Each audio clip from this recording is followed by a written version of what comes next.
Emmanuel Macron, il parle de situation explosive et en même temps il dit on ne va pas céder aux injonctions d'une minorité. Que feriez-vous si vous étiez à la tête du pays? Très simplement, d'abord, on n'en serait pas là. Parce que si la Guadeloupe est comme cela, c'est parce que Emmanuel Macron a laissé pourrir la situation. Emmanuel Macron, ou depuis longtemps la situation est complexe. Il est au pouvoir maintenant depuis un certain nombre d'années. Donc ça suffit de renvoyer toujours sur les autres.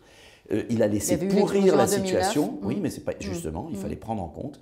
Il a laissé pourrir la situation sur 2 points.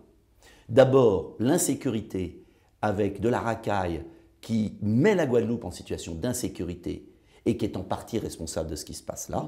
Ça fait des années que j'alerte sur l'insécurité dans les DOM, dans les départements ultramarins, rien n'est fait.